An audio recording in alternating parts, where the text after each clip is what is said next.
Okay, good evening, everyone. I'm going to call this City Council regular meeting of February 10th, 2026 to order. I want to thank everyone for showing up and those of you who are joining us online. If you would, please stand for the invocation and pledge of allegiance by Mayor Pro Tem Mike McPhee. It is your custom to bow. Please join us in prayer. Father God, we gather together seeking your guidance as we work to serve the people of Beaufort. May your wisdom illuminate our deliberations, and may we approach each issue with open hearts and minds, seeking solutions that will foster unity and promote the common good. Help us to listen to one another, to understand diverse perspectives, and to make decisions that reflect justice and compassion. May our actions today bring honor to your name and strengthen our community. In your holy name we pray. Amen.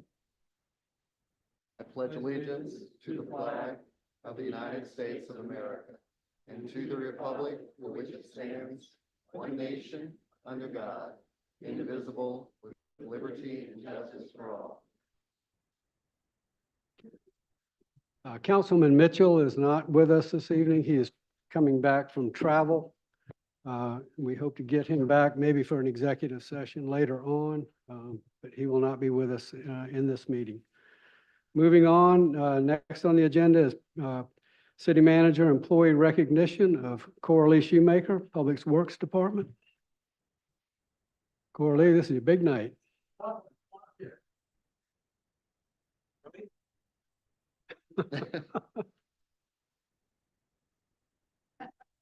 heard your name was tough. That's why I said that. That's what Nate told me. What I want to know is, why does he call you the tough one? Tough one? Yes. I'll let you off the hook. Miss Coralie has been with the city of Beaufort for 32 years. That is a long time. She's seen a lot of city managers. She's seen quite a few mayors, and she's seen a whole lot of council members come and go. And a few public works directors that you've trained and then shoved off and trained new ones. And I want to say I'm very grateful for how you train Nate, because he is superb. So I know he is going to miss you. One of the reasons why he is so superb is because he has the support of people like you. And you are definitely going to be missed. So on behalf of City Council and on behalf of the staff, I want to present you with this plaque that says, presented to Coralie Shoemaker in appreciation for 31 years of dedicated service and devotion to the city of Beaufort and the community. Congratulations on your retirement.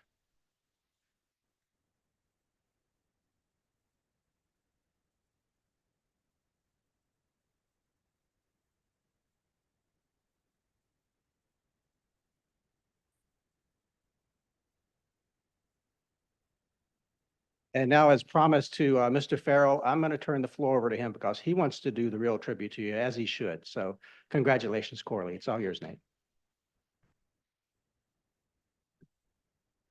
So 9 years. Now it's my turn to be the thorn in your side and make you stand up here. Good evening, everyone.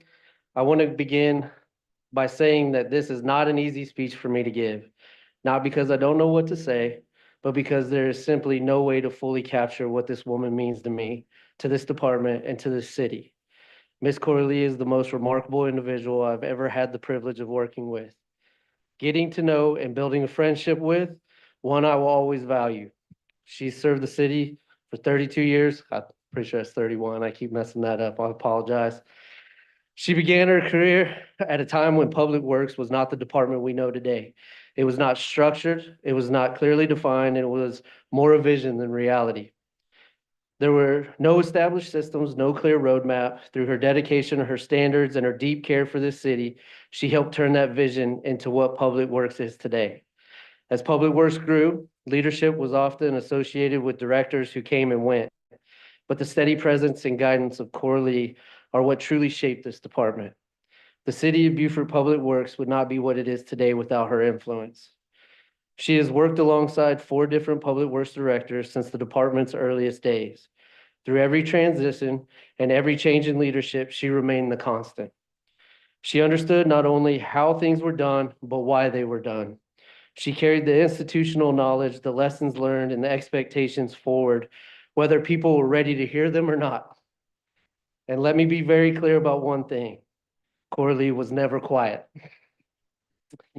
She was direct, she was honest, and she made sure everyone knew exactly where things stood. If something wasn't right, you heard about it. If expectations weren't being met, you knew it. She did not whisper problems, she addressed them. But that voice never came from ego or anger. It came from care. It came from a deep love for this city, this department, and the people who work here. Coralie has been a pillar of public works. Supervisors learned very quickly that you did not come to her unprepared. Some shied away from her at first, and that is the truth. But every single one of them eventually learned to trust her, and most of them grew truly to appreciate her. Her motherly instincts extended far beyond her own family. She became the mother of public works. She watched over us, protected us, pushed us, and held us accountable. She made sure people were treated fairly, and she made sure good work never went unnoticed.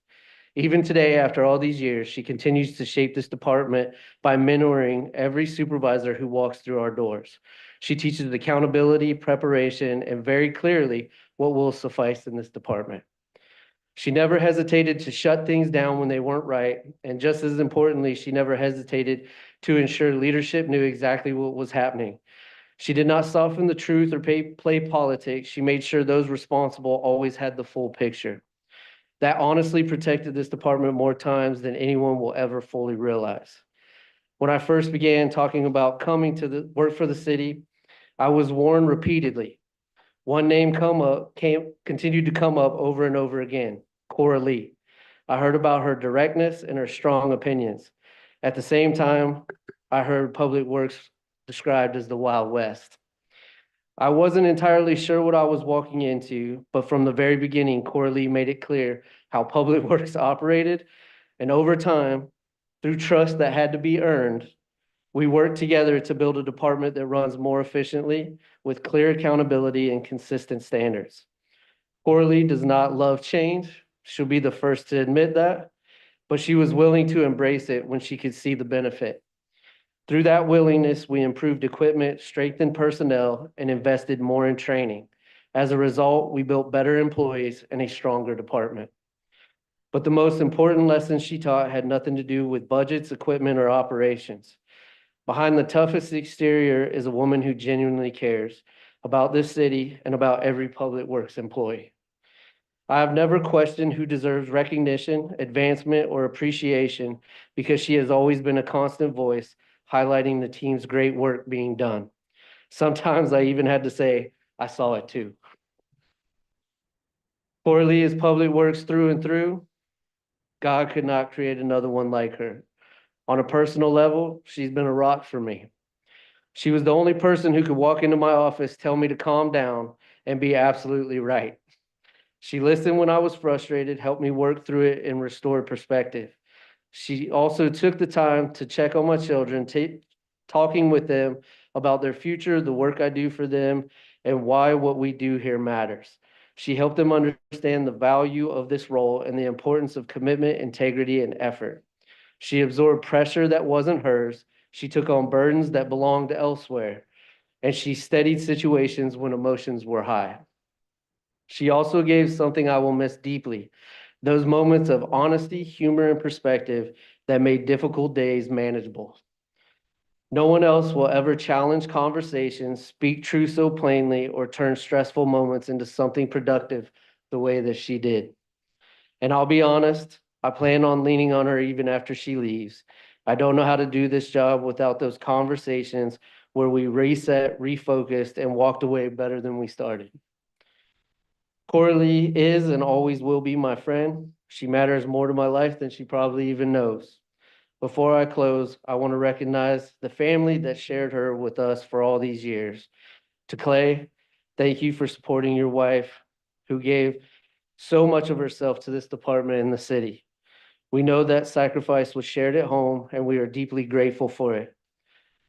And to Jimmy and Siobhan, thank you for allowing us to work with your mother for so many years. We truly appreciate your support, your understanding, and the incredible person you share with all of us. I will miss her more than words can express. And thank you, Coralie, for 31 years of dedication, integrity, and heart.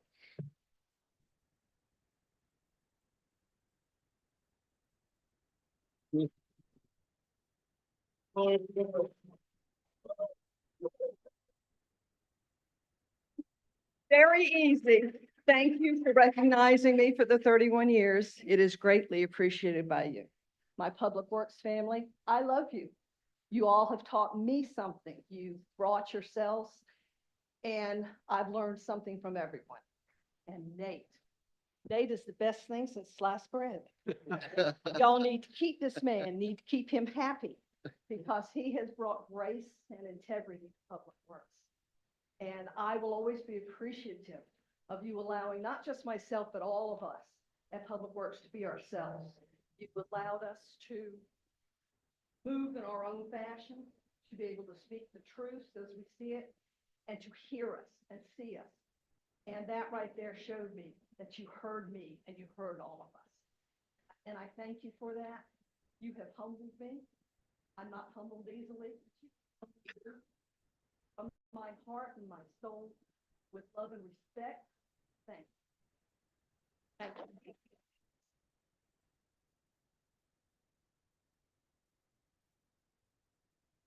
Okay, next on the agenda is public comment. This is on agenda items only. We basically have one person signed up, Mr. Joe Mack. Mr. McDermott.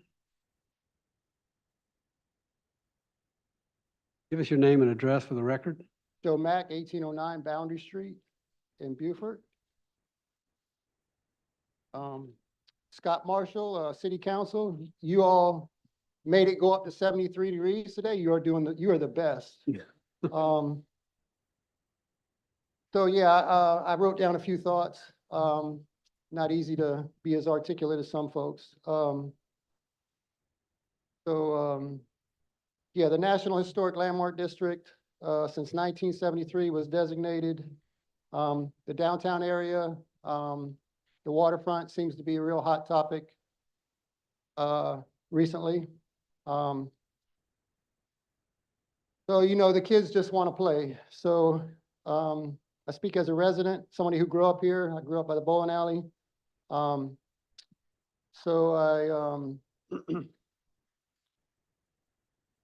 just wondering about this downtown. We gave you the proposal on February 13th, 2024 for the Bluff Trail. You know, when JJ came on, I thought, hey, he's the one, you know, he's not an everyday people. He's a, you know, civil servant, government person. He'll help us. He's coming from North Carolina. He'll help us. Didn't happen. Didn't say a whisper. Then Raul came. I thought, okay, he's the one, you know. So now we're going to have the Eric guy. I got a copy for him for the proposal. He's going to be the one, right? No, I'm not saying that. I'm done dreaming. Okay. So, and to wrap this up, I'm just wondering, you all are smart people, very articulate. You know, but you must know bad planning and good planning and shades of gray in between.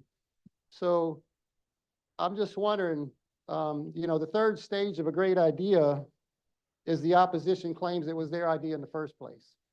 So I'm just wondering, and here is your strategic plan from, let's say 2023 to 2025.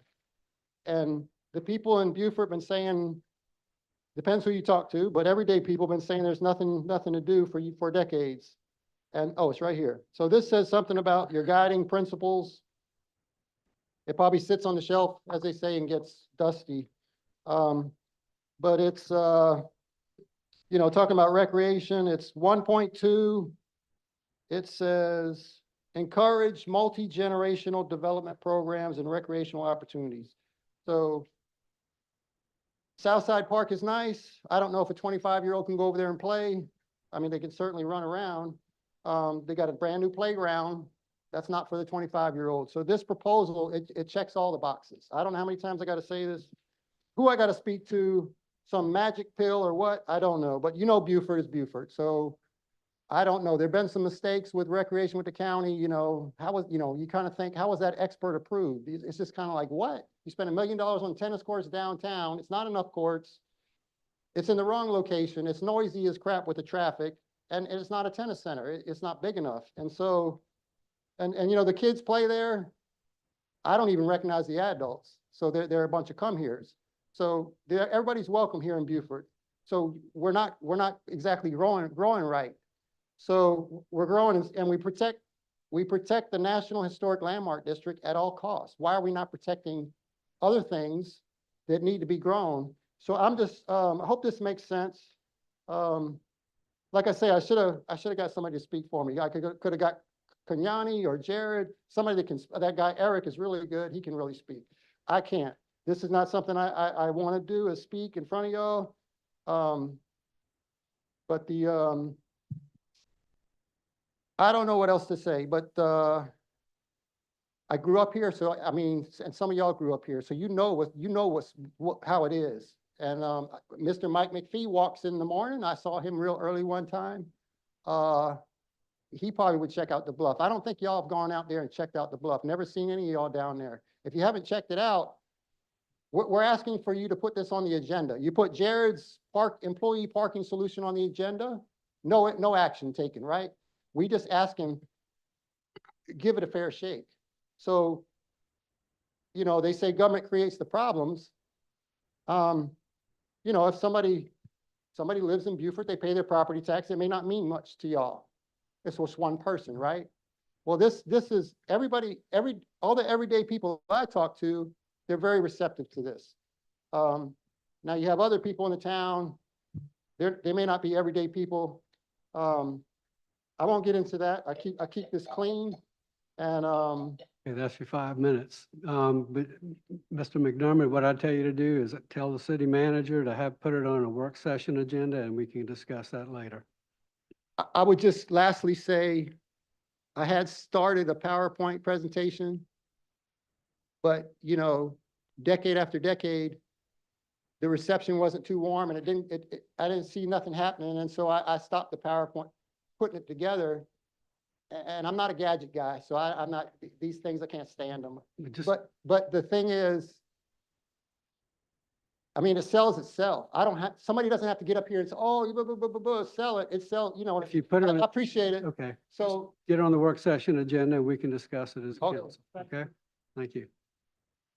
Okay, anyone else? Mr. Trask?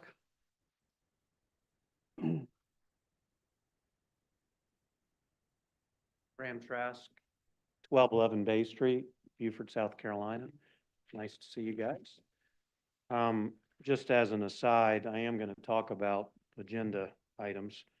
But just as an aside, if you missed a really consolidated recap of my comments at your retreat, it's in the Island News. We saw it. Good.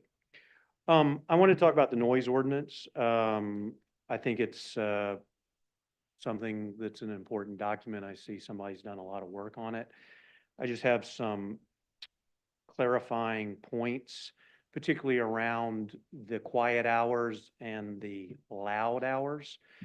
I believe that 7 a.m. start time for loud hours is really early. St. Helena's bells don't go off until 8. I think 8 is appropriate, not 7. That goes for your construction machinery, which also apparently in this document starts at 7. I don't know if you've had leaf blowers go off beside your window, but 7 is awfully early. It is. I also advocate that 10 is awfully late. St. Helena's bells stop at 8 p.m. I'm not advocating 8, but I think 9 is reasonable. I'm also questioning, and I am not a sound expert, but I did download a decibel meter, and I am talking at about 65 decibels right now. So that's quiet out, 65 decibels. I don't know if you would like me talking next to your window at 65 decibels throughout the night, but it seems awfully loud. But I don't know if you guys have measured 75 decibels, or 65 decibels, sorry. I did measure 85 decibels. Loud. And 85 decibels, I have a fellow property owner that has dogs. And those German Shepherds bark at over 85 decibels all day long. So that's loud. Those are my comments about the noise ordinance. I'm also concerned about the social media policy.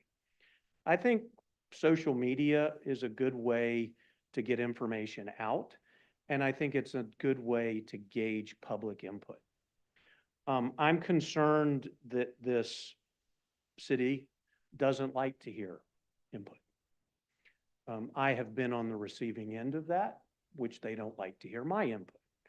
They don't like to hear input from news organizations, so they cut them off.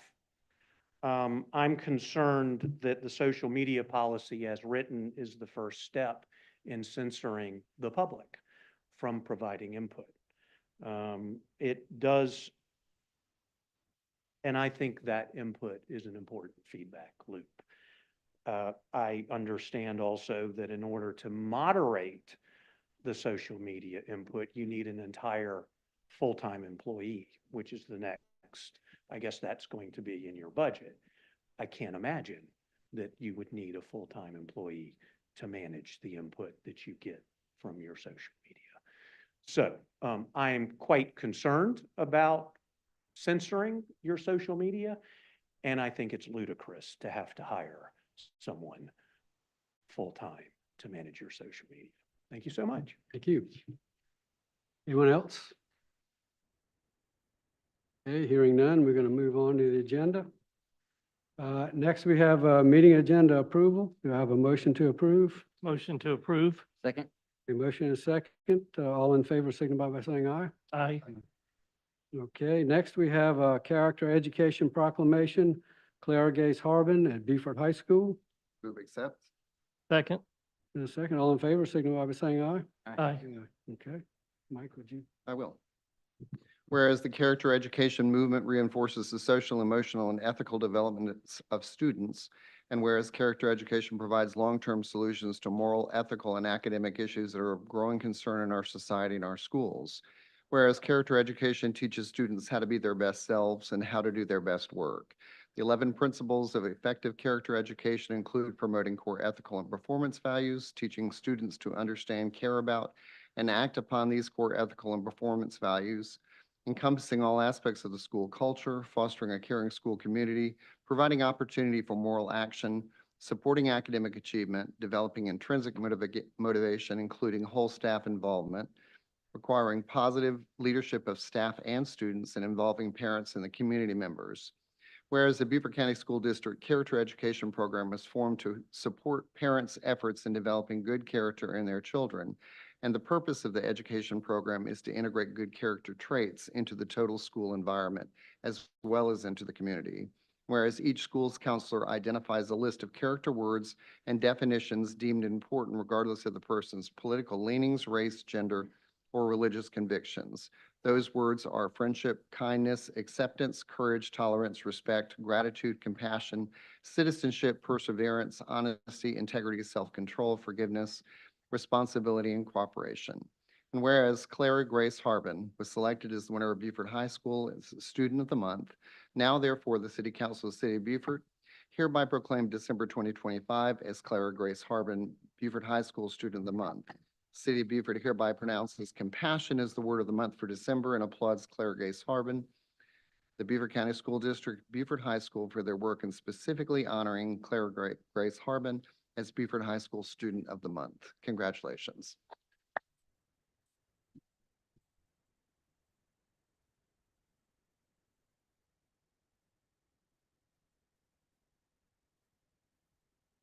Thank you all so much. Thank you. Thank you.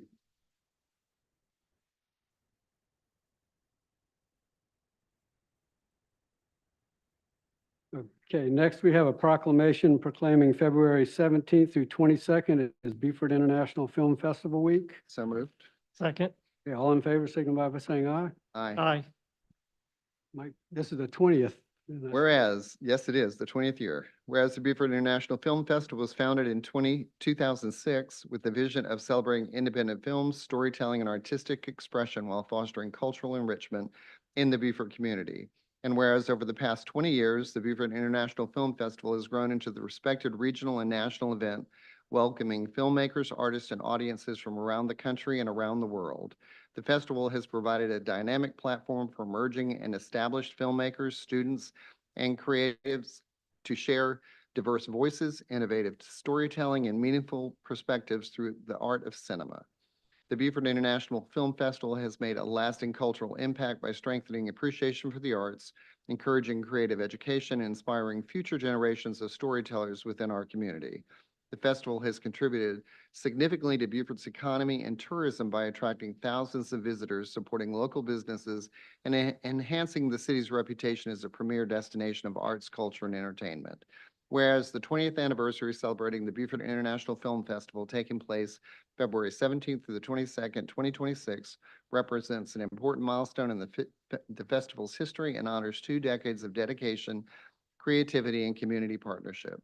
Now, therefore, the City Council of the City of Beaufort do hereby proclaim February 17th to the 22nd, 2026, Beaufort International Film Festival Week in Beaufort, South Carolina, and commend the organizers, volunteers, sponsors, filmmakers, and supporters whose passion and commitment have made the festival a cornerstone in our cultural and tourism identity for the past 20 years. Signed this day, Mayor of Beaufort, Phil Cromer. Congratulations.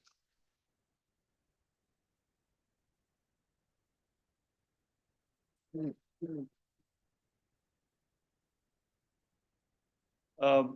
you, Mr. Mayor, and thank you, City Council, and thank you, citizens of Beaufort. It's hard to believe it's 20 years, 1 week from tonight.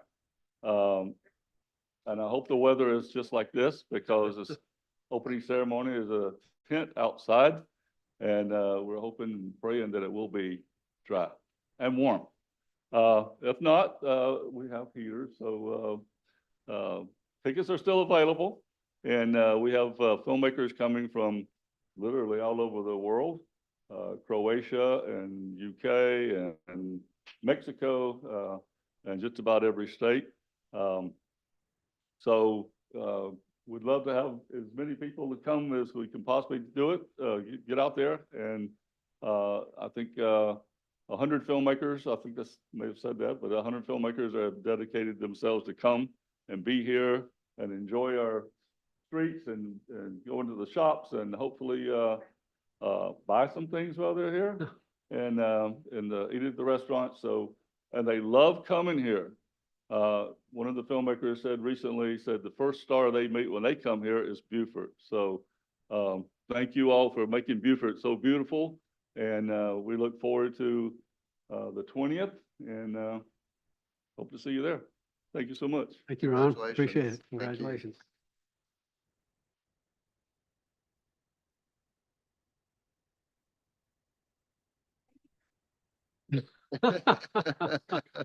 You can stick around if you'd like to. Okay, next we have a proclamation proclaiming February 2026 as National Black History Month. Motion to approve. Second. Okay, all in favor signify by saying aye. Aye. Okay, Mike? Oh, there's no one here to receive this, I don't believe. This is our designation Mike, you as wanna go part of the ahead? 1976. I'd be happy to. Okay, Whereas Black History Month, we celebrate the many achievements and contributions made by African Americans to our economic, cultural, spiritual, and political development. Whereas Black History Month grew out of the establishment of Negro History Week in 1926 by Senator G. Woodson and the Association of Study of African American Life and History. Black History Week was expanded in 1976 as part of the nation's bicentennial celebration and thereby became established as Black History Month and is now celebrated all over North America. Black History Month is a chance for Americans to learn more about the nation's shared history that unfortunately are far too often neglected. Whereas Black History Month allows our community to unite and celebrate the many achievements of Black Americans and other people of African descent. City of Beaufort and Beaufort County are particularly rich in Black history and Black culture, from the Gullah Geechee people, whose heritage is an integral part of our community, to the legacy of Robert Smalls, whose courage helped to change the course of the Civil War. He was elected several times to state and federal offices and was a champion of public education for all. To the Reconstruction Institution we celebrate today, Camp Saxton, Brick Church, Penn Center, Mather School, all remarkable achievements of so many African-American Beaufortonians over the years. The observance of Black History Month calls our attention to the continued need to address racism and build a society that lives up to the democratic ideals. Now, therefore, let it be resolved, the City Council of the City of Beaufort do hereby proclaim February 2026 as National Black History Month. We encourage all citizens to join in learning more about a rich history of African Americans during this special observation. Signed this 10th day of February, 2026. Okay, thank you. Tracy, you'll get that to whoever. Question, okay. All right. Next, we have our consent agenda. Do I have a motion to approve? Motion. Second. A motion and a second. Any discussion? Hearing none. All in favor, signify by saying aye. Aye. Okay, moving on to the minutes of regular meeting of January 13th, 2026. Do I have a motion to approve? Move accept. Second. Okay, any changes or corrections? Hearing none. All in favor, signify by saying aye. Aye. Aye. Okay. Now we're going to move to new business. We have a request from Cub Scout Pack 1 for co-sponsorship of the Henry C. Chambers Waterfront Park for their annual graduation on Saturday, May 16, 2026, from 10:30 a.m. to 2 p.m. Do I have a motion? Motion to approve. Okay, in a second? Second. Okay. Hello, good Jennifer? evening. Yes, so this is a normal, regular occurrence for them. They're just moving from Whitehall to Waterfront Park because of a conflict that night. So this is a regular, normal, the only reason that popped to the new. Okay. They're expecting those to be all under the pavilion. So last year they actually did move because of the rain there, but that's all I'm doing. So they're here if you have any questions. Would you like to say anything or? Anything?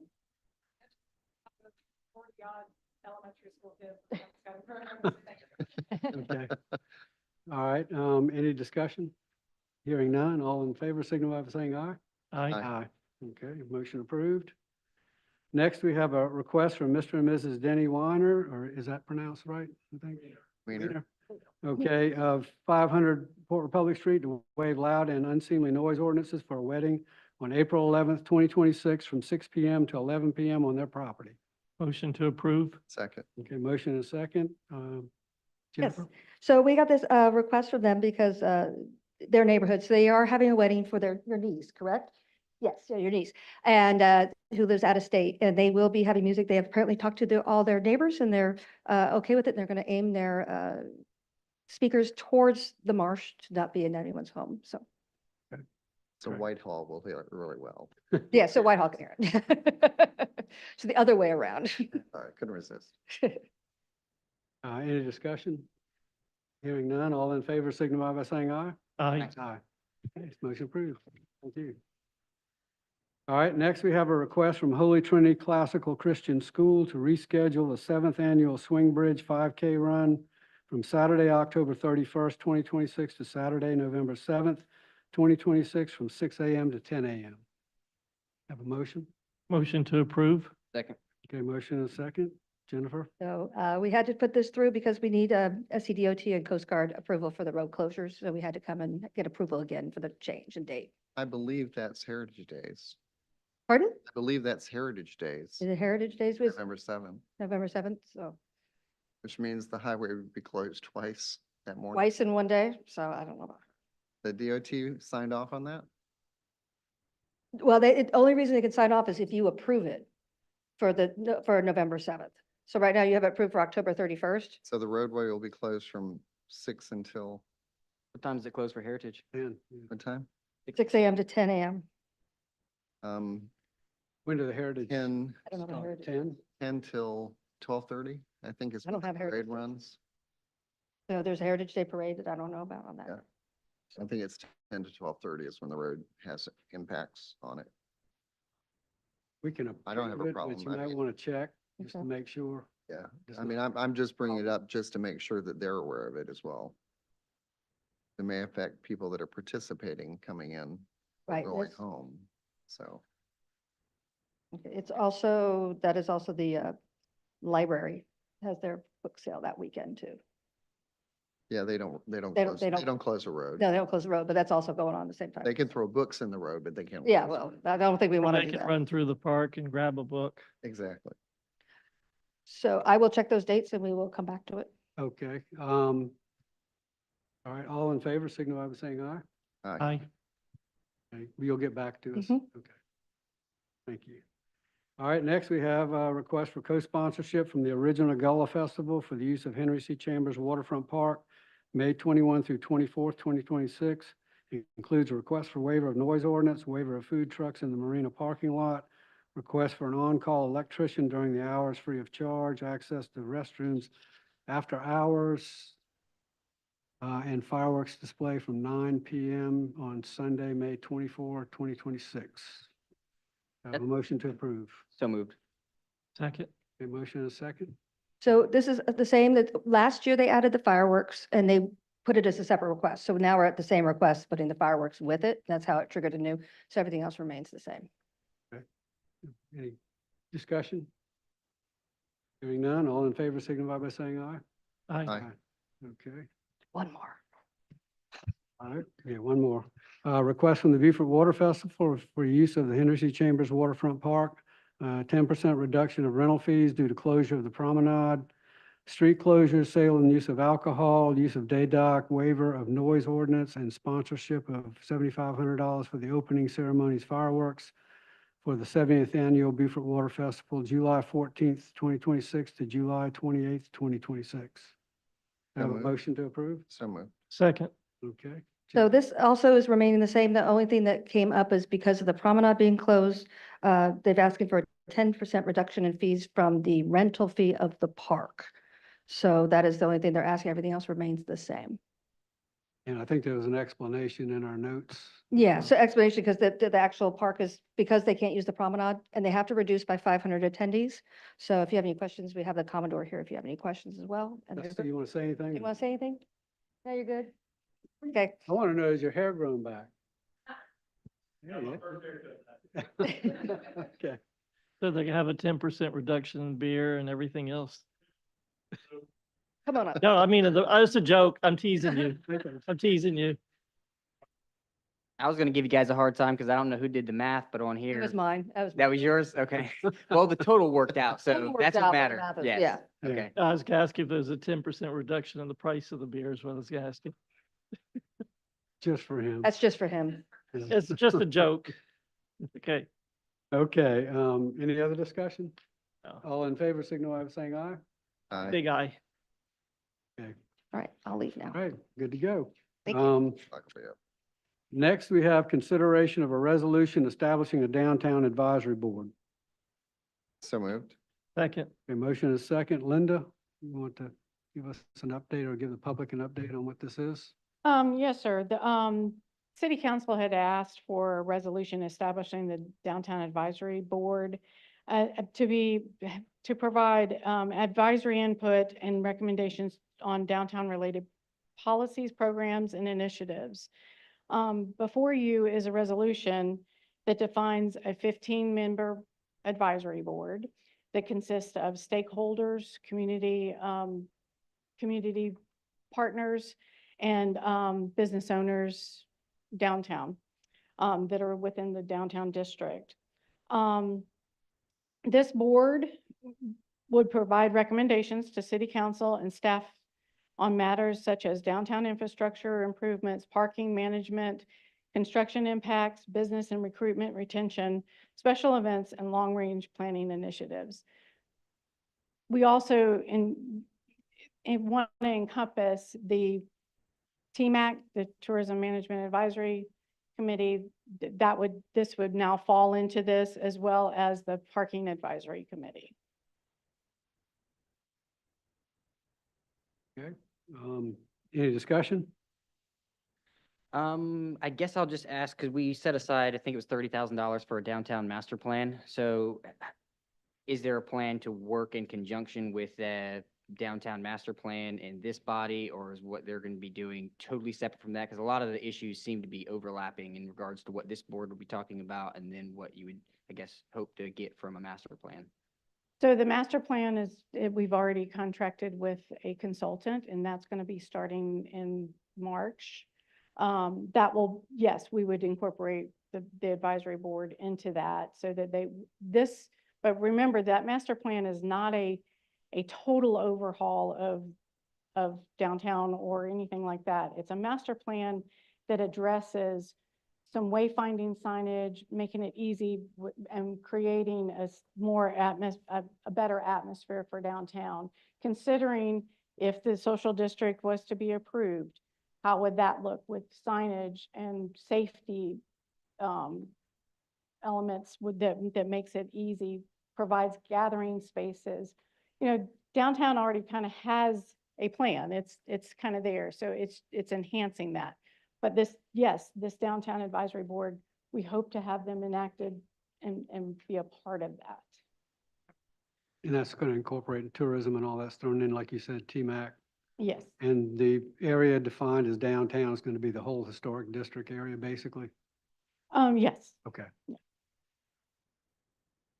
And then I'll just point out, I know that this is, it's right in line with what we discussed in our work session, and so I appreciate that. And we have an at-large seat, and in Baja will have a representative, but the one sector that we did leave off entirely in the makeup with a designated seat is the restaurant industry. So while they could be covered with a representative from Baja, and while we could, lean heavy on trying to maybe fill that seat with the candidates that we have, to provide representation through at-large, I didn't know if there would be any appetite for, instead of having an at-large seat, having a restaurant representative. Either way, it's covered well, but I just wanted to bring that up because that was the only sector that we left off entirely. It could probably be covered by some of the At large. owners, retail owners operators downtown. Yep. Could be. No? No? Yeah, because, There's some property owners. Well, you got Baja too, because that. yeah, you got Baja too. Yeah, you'd only really be able to cover the restaurant with the Baja representative and the at-large. Actually, there are restaurant owners that live in the Northwest Quadrant and the Old Commons. So if you had a, Could use one of those. right. Okay, well, I just wanted to bring it up. Like I said, if there was an appetite for it, I would change that at-large, but if it's at-large and we try to utilize that and have representation for the restaurants through that seat and Baja, and maybe, I guess, if we get one of the owners that live in the neighborhood to, apply to represent restaurants as well. I think there's probably a better way to do that, and that's designate a seat, but if you guys feel like it's well covered, then I'm not gonna. But we Fight can talk hard about for it. that. I mean, Yeah. we still haven't decided who we're going to appoint, so Right. we still Okay. talk about it. Okay. All right. Any more discussion? Hearing none, all in favor signify by saying aye. Aye. Okay, resolution passes. Next is consideration of a resolution adopting a social media community comment policy. Do I have a motion to accept? So moved. Second. Okay, motion and second. Scott, you want to describe this for the public? Yes, thank you. Good evening, Mayor and Council. This is a more extensive social media community comment policy than we currently have. The policy we currently have is pretty rudimentary. The policy we're proposing does several things. It clarifies that the informational purposes of the city's social media accounts. It establishes reasonable standards for public comments, including requirements related to relevance, civility, and non-discrimination. It prohibits obscene, threatening, commercial, spam, or disruptive content. It affirms that public comments do not represent official city positions. It authorizes the city to hide or remove comments that violate the policy in accordance with applicable law. And it directs residents to alternative and more effective avenues for engagement, including direct contact with staff, email, phone communication, and public comment at meetings. The policy also acknowledges that comments and messages posted on city social media platforms may be subject to applicable public records laws. This adoption of the formal policy provides transparency to the public, promotes respectful discourse, supports consistent enforcement practices, and helps protect the city from legal, operational, and reputational risk. Okay, any discussion? Yeah, I do. Okay, I have a couple of concerns, and I'd like to point those out, and then I am prepared to make a motion to amend if you guys want. Here's what I struggle with, the way that it's written. Under comment guidelines, the very first thing, comments must be reasonable and relevant to the post or topic of discussion. I think that leaves a lot of room for subjectivity. I don't think that that's very clear, and to me, just based on whether or not a comment is relevant to that post or that discussion. I'm not sure that I would have that in there. I would request that we strike that. And I don't think that changes fundamentally what we're trying to accomplish here, but I do think that it removes the ambiguity that could create more conflict down the road. And then under the enforcement section where it says, comments that violate this policy may be hidden or removed in accordance with applicable law. Users who repeatedly violate the policy may be restricted from commenting on social media pages. My concern is that if we're overzealous in our enforcement, we might suppress valid discourse. And I did request from Ben a little bit clearer understanding on retention requirements, which he's provided some information on. I haven't had time to fully go over that, and nor do I think he has.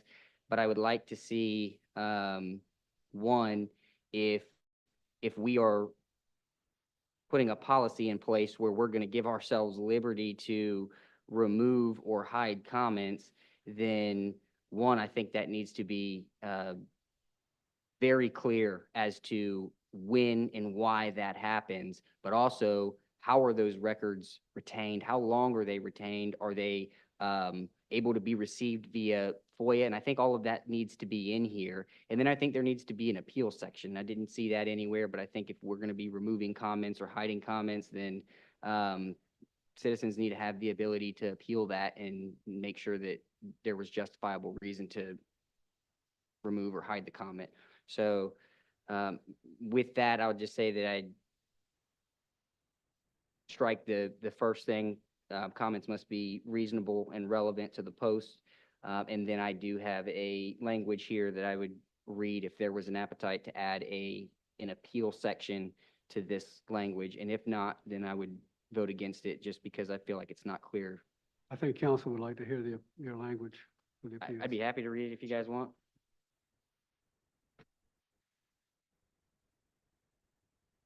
Users whose comments have been hidden, removed, or who have been restricted, blocked from commenting on social media pages may appeal the decision if they believe it was made in error or does not align with this policy.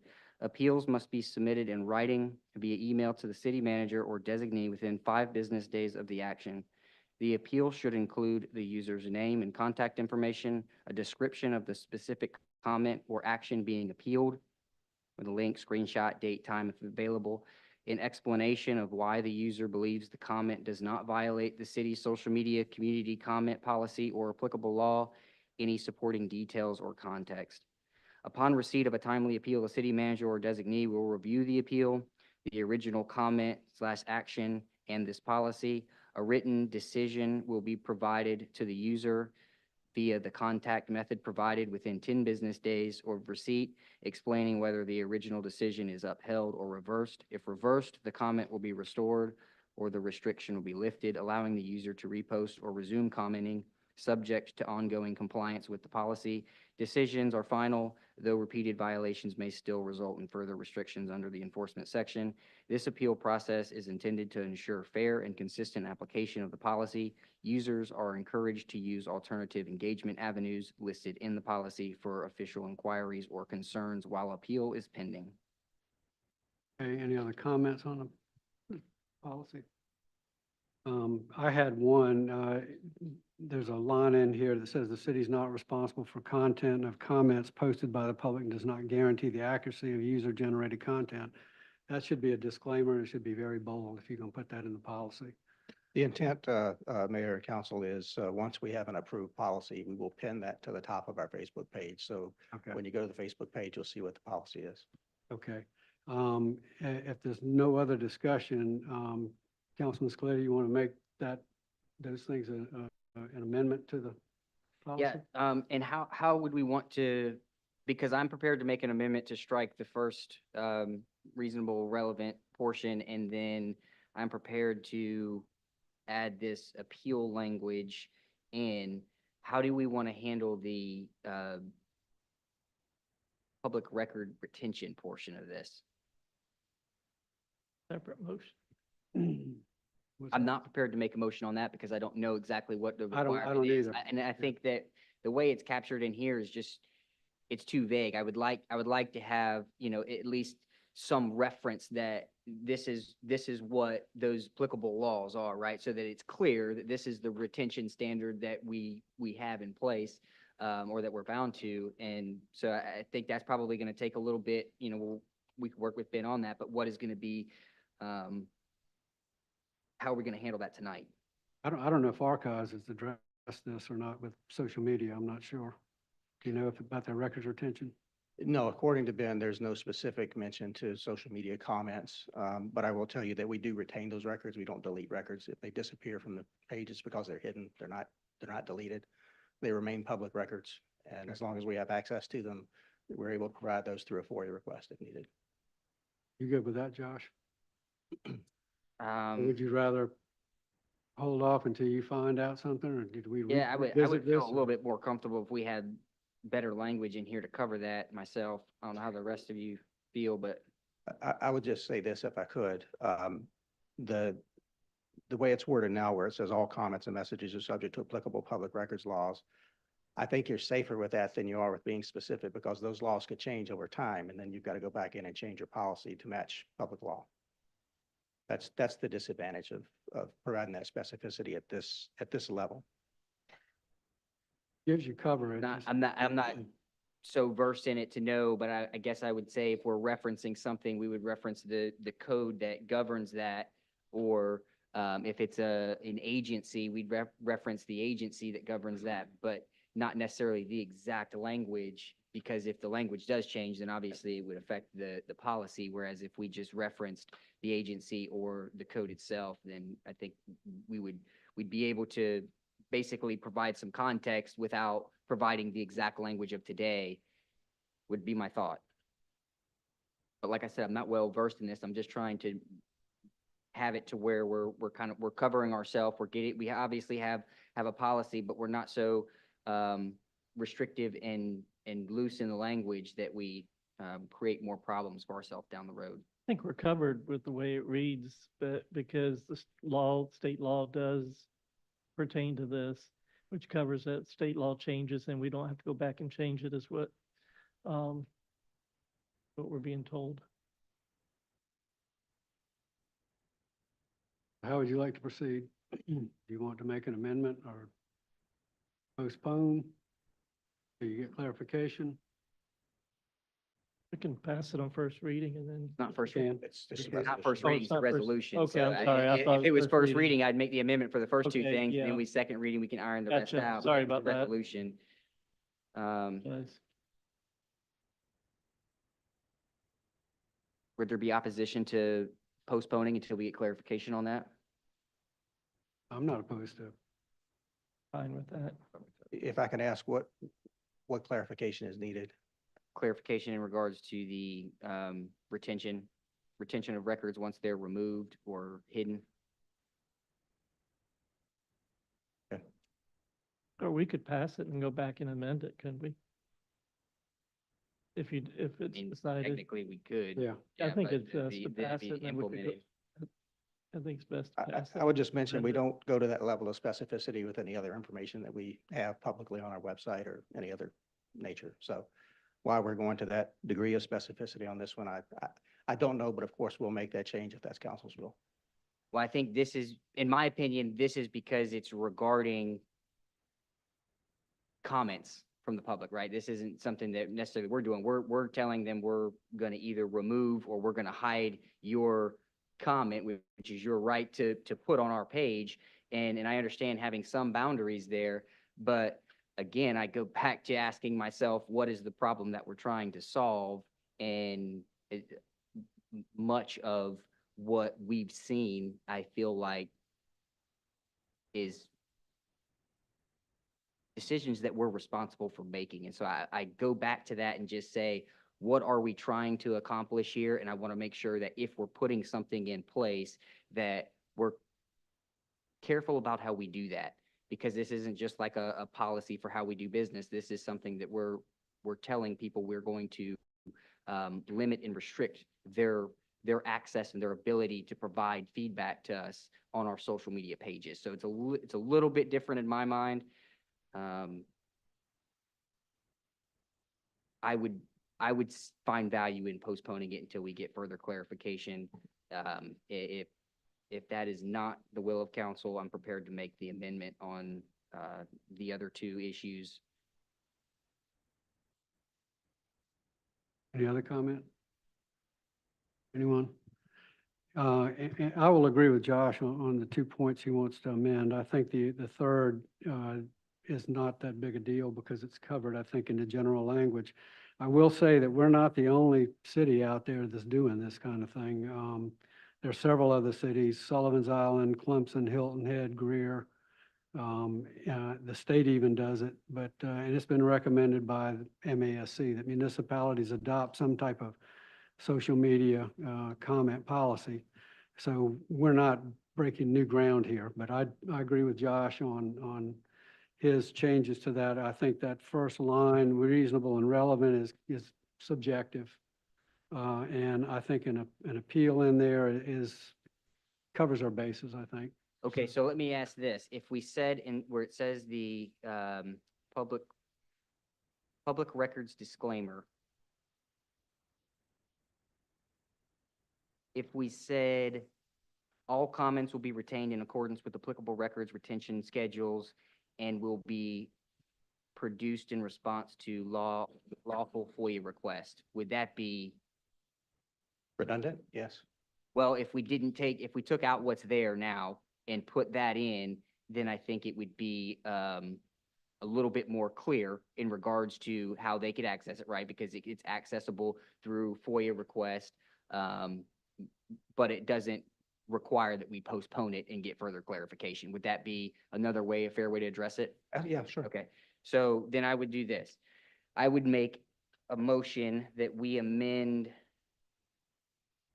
by striking the language reasonable and relevant to the post or topic of discussion under comment guidelines.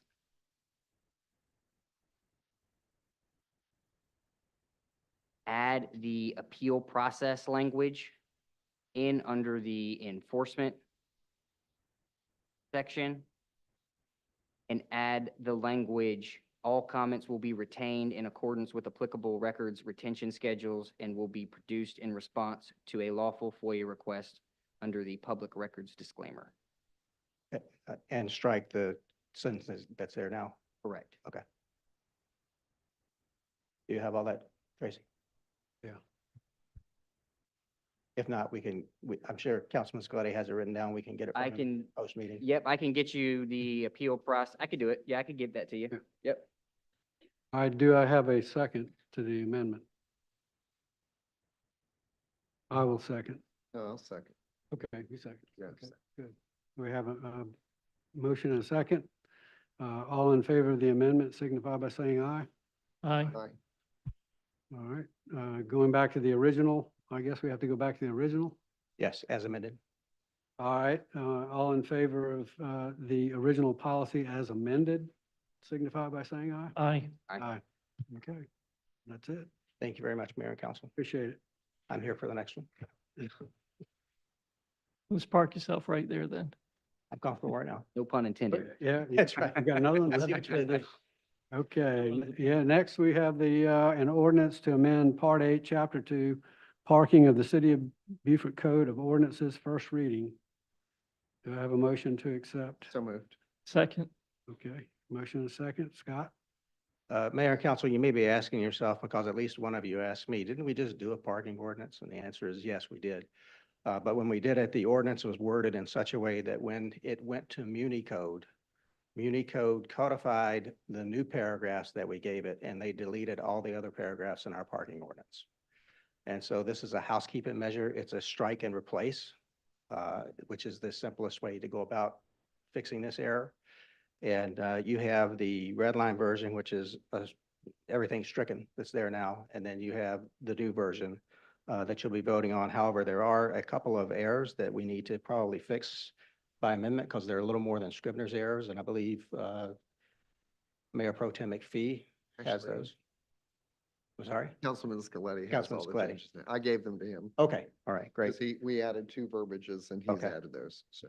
But aside from that, are Delegate. there any questions from council?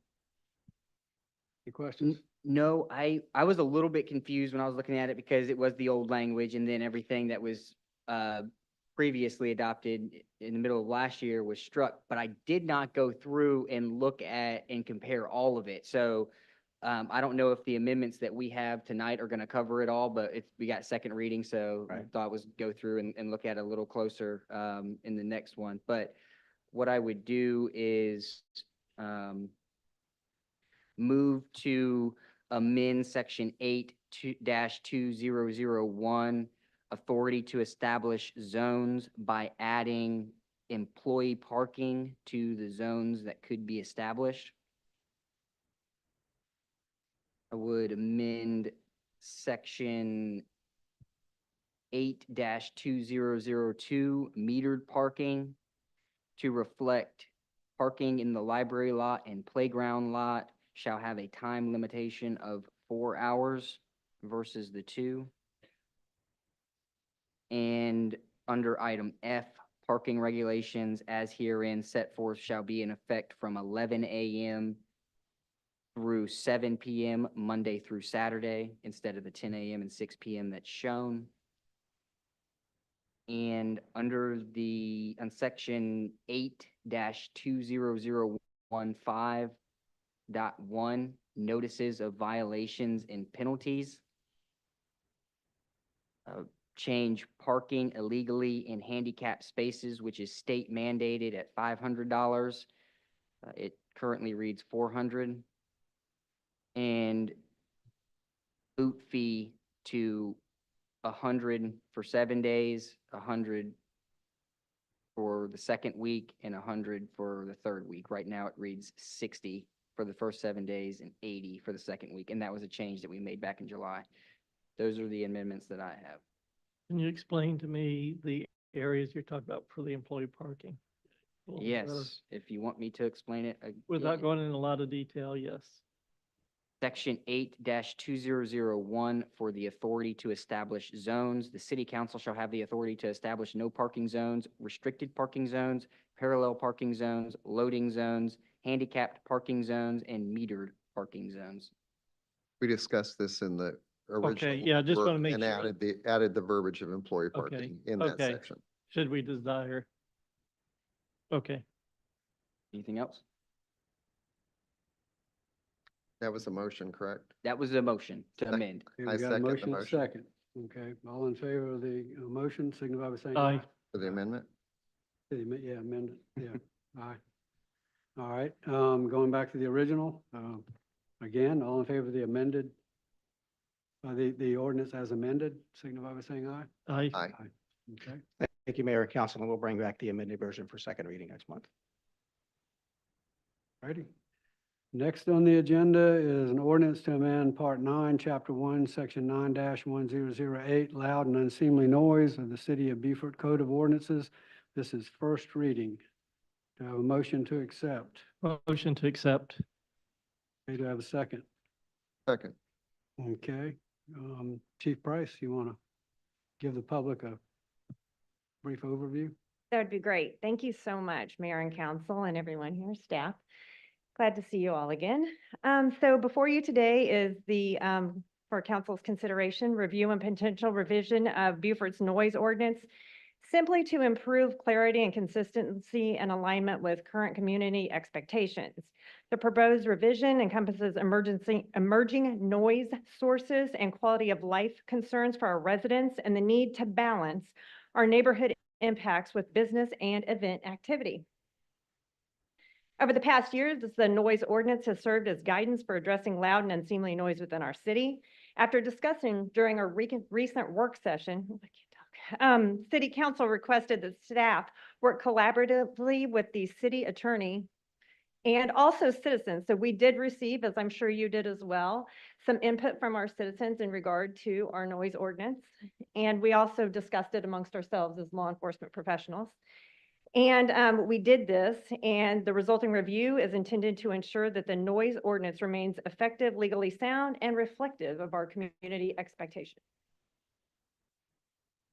So as you saw from your red line version that's in there, It's essentially making it more clear and it's delineating exactly the times and exactly what the decibel levels are. As discussed in our work session, we did make the changes that you would like, and we did add in the nighttime music district for you. Okay. All right, any discussion? Yes, Okay. lots. You want to All right, start? Mike? I'll start with Yep. you. Councilman Well, Lizzett, since On the loud and unseemly noise, on section 4B, on Bay Street and sidewalks bounded by Charles and Carteret. Anyway, talking about unamplified human sound. I feel that needs to remain in there. Okay. It was struck from there, but I feel it is relevant and it should remain. Okay. I actually had a similar question, and I only mentioned this because I wanted to ask Ben to look into the legality. That section 4B was originated from a lawsuit that occurred in 1989 here. Okay. And I think that verbiage was specific to the lawsuit, and I think it has to remain in the ordinance for historical basis. But we can ask the attorneys whether or not that's a I think necessity. it does because the lawsuit was put in such a way that it sat there in I don't, perpetuity. my institutional knowledge does not remember specifically in 1989 whether or not that was a mandate, but I think it's something we need That to was look at. part of before we the take it out. ordeal, so I might, it thought should you might have remain. been. Trust so. me, it should remain. If it's a mandate, then I would say, sure, put it in there. Aside from that, I really don't see why I it needs agree. to be in I there. think it's but- verbose if it's not necessary, if it's not mandated to us, I think it could go. Yeah. Because we've covered it in other areas, but if it's something that we need to leave in there for. It's not gonna hurt to be in there. Well, it's true, but we don't need to be any more verbose than we need to be. Okay, anything else? That's all, that's my only concern. There's some other things which I've heard the other councilmen individually talk about it, and I'm gonna leave it to them to Yeah. talk about, because I do agree. I'm gonna make a, not necessarily a suggestion. I think the decibel levels are too high. Looking at the National Institute of Hearing Loss and looking at the National Health Institute with reference to hearing loss and damages within prolonged periods of time of exposure, I think that the highest decibel that we should be looking at is 70. 85, it's damaging to a point that after prolonged usage, by OSHA standpoints, they have to have headgear to preclude damage for prolonged exposure. So it would seem to me that it's not prudent for the city to encourage unseemly and loud noise that can cause prolonged damage. So I think the 85 to me is onerous or excessive compared to perhaps leveling it more at a 70 decibel level, which is not noted as being nearly as damaging. So, and I guess I'll comment back on that because I do see it a little bit different, and it's not because, well, it's because of this. One, the way that the language reads in the current ordinance is it basically caps it at 85 decibels, and that's really the only mention. And I think what it also does is during the quiet hours, it specifically references that you don't want anything plainly audible within 50 feet. And I honestly think that's a better way to do it than a decibel level, because if I say during quiet hours, you can't be any louder than 60 decibels, and as a police officer, if you go out there and try to enforce that, how are you going to do it? Are you going to then put a decibel meter and then they'll be quiet, and then we say, well, they were louder than that before. But if I'm in my bedroom and I hear them talking on their front porch, now it's plainly audible for more than 50 feet. Now it's more, to me, it's easier to enforce that than a specific decibel level. And that's one of the differences in the language here. And just to provide an example, Chief, I don't want you to think that I don't appreciate what you guys have done here, because that's not it at all. I appreciate the work that went into this, and I feel like there is a good product that can come from here. But under the way that it's written, I could have noise from 7 a.m. to 10 p.m. at 84 decibels. But I can't have amplified music that can be heard from 50 feet away, is the way that I interpret the language. And for me, if it's better to use the plainly audible from 50 feet away for quiet hours. And then if we're going to have a decibel cap. Now, what that decibel cap is, I guess to Mike's point, we could talk about. The way that I look at this is I wouldn't write this policy as if I'm standing right on it, because 85 decibels, if you're standing right on it, sure, that's going to impact your hearing. But what is 85 decibels from 50 feet away? What is 85 decibels from 100 feet away? I'll be honest, I don't know. Looking at the stuff that I've been able to find online, everything points to a reduction. If I'm 100 feet away, 85 decibels is 70 decibels. So do we write the policy as if you're a distance away from it, or do we write it and say, well, 70 decibels is the cap, period, because I'm not sure what that also restricts, you know? I don't know exactly what 70 decibels sounds like, but I think that we're writing this as if we're standing right in front of or on top of 85 decibels for an extended period of time. And I'm not sure that that's a balanced way to write this policy either. But I do think that at a minimum, one, changing the hour of operation for heavy duty equipment, 8 a.m. makes more sense to me than 7. 7's pretty early. I believe that the current ordinance reads as 8 a.m. now.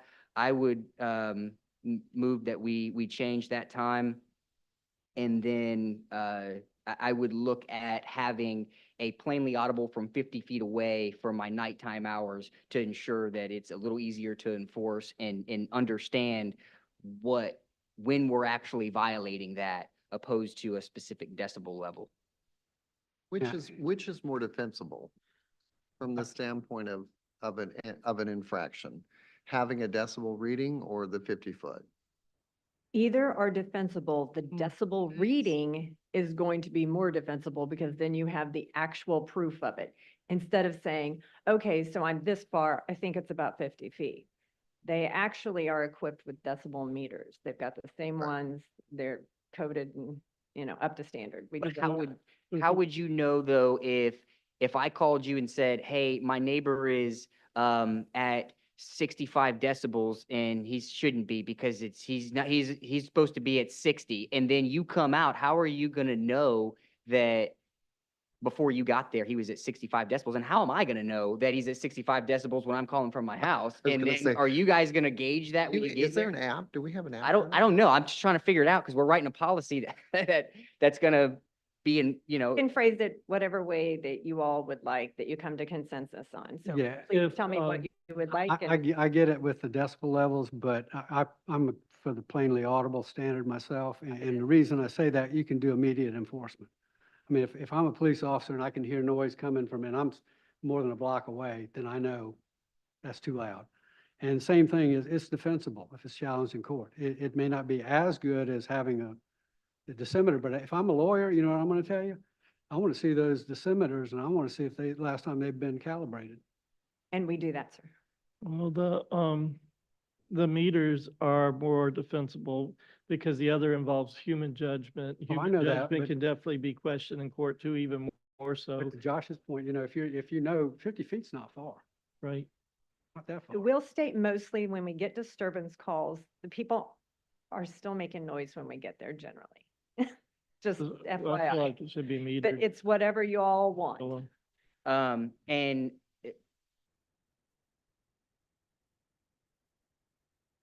so I guess I'll ask number 6 there. It says amplified music, which is plainly audible from 50 feet away. So if I'm interpreting this right, I can have 84 decibels from 7 a.m. to 10 p.m., but I can't have amplified music that you can audibly hear from 50 feet away.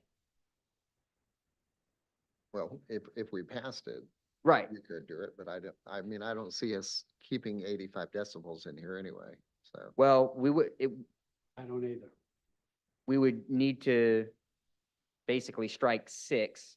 Actually, 1 and 2 could both be struck. And then you could do it more specifically with the plainly audible by 50 feet in number 5. Well, but, okay, so if you did Excuse me. amplified music is plainly, so it's prohibited for you to have amplified music, which is plainly audible from 50 feet away from the source at any time. Yeah. It would be. At any, Yeah, I mean, I just put myself in that situation and maybe my neighbors are just, I have good neighbors, but anytime that I'm playing music and, you know, we're out there and cooking and kids are in the pool or whatever, I mean, that would be a violation of this ordinance if we were to say that any amplified music, that's plainly audible 50 feet away, I would be in violation of this, correct? Or would your Is- neighbor come over and say, can you? My neighbor, no, but I'm just saying that, you know, we're putting this in place, but does it make sense? no. No. I think I think this So language you're makes saying sense we at need to night, have the but decibel levels, so you or want. during the day. I don't know that this language, Yeah, quiet hours, I'll agree with Yeah. you. And I think it ought to be, you know, to me, anything before 8 o'clock in the morning is yep. quiet hour. I think 7's too early. I don't get up sometimes. The original ordinance was 8 o'clock. It was. Was it? Some reason we saw 7. Well, it's 7 in here. Yeah. This is when it got changed. Was there Chief, did you guys was there a reason for that? She gets up early. I do get up early, but in the original language, no, this was just simplified to tell exactly when, if you guys want 8 o'clock, that's Okay. perfectly fine. I will ask you to remember just one thing, take it as you will. Some businesses, particularly in the summer in South Carolina, when it gets hot, do like to start earlier. So, you know, I know like our trash and things like that sometimes, and maybe even some city folks like to start work just a little bit early. They Wait. get started on everything except for the blowers. Well, when it gets hot out, right? Because, you know, you don't, The garbage trucks are out early. I do hear them, usually around 7:30 in my area. so I would just ask you to remember and we don't consider get that, but I will do whatever you would like. Yeah, So- but they've been operating like it's currently been 8 o'clock for all this time, right? So, I mean, it's been that way and that's. 8 o'clock. One more question on number 8 for the exemptions. It says applied music which exceeds 60 decibels, but does not exceed 85 decibels. Is there a thought behind why? So we have that's this? just a rewording for your nighttime district that you all wanted added in specifically for the music district. It doesn't currently have 60 decibels though, so I guess I'm just wondering what is the purpose of having the range? So I get if the cap is 85 or whatever we decide the cap is gonna be. Right. But if the cap's 85, why would you have a range there of like amplified music which exceeds 60, but does not exceed 85? You know what I mean? I don't know that I see the value of having the 60 That was a decibel. suggestion from our city attorney, so. Okay, but we can strike that, I guess, and it'd be the same thing, right? I mean, 85 decibels is the cap. Up to and then- 85, if yeah. that's what you want it for the nighttime music district, which it currently is cap. And it's currently at 85, right? Yeah, but amplified music's indoors, right? Um, Maybe It one- doesn't one- specify that. yeah. right now it reads 85 Does not decibels. specify indoors. I mean, we should have it specified that I will tell amplified you, if you music do needs to be 85 indoors. decibels amplified music outside, it's going to carry across the water and down the streets like nobody's business. But isn't that with the current ordinance? Isn't that what? 85 is in the current. Yeah, that's what it's been. Yeah. So I mean, have we had any complaints recently? I guess if we're, again, going back to like, what is the problem that we're trying to solve? I know that the intent here was to kind of clean up the language, make it easier to understand. And then I think it morphed into a little more, which is fine. But if it's currently 85 and we haven't had, you know, a slew of complaints about music being too loud downtown, then do we want to change that now? Or is it fine at 85 like it's been for the last however long? Since 89 or since whenever that was put in? Again, I reiterate the fact that 85 is noted medically to be Yeah, way above the 70. inappropriate. So I don't think the city should be advocating for 85 decibels. Yeah. I don't know. Amplified When music we needs to be adopted this, we indoors. probably never researched the fact that it was not appropriate. But it's sound-wise.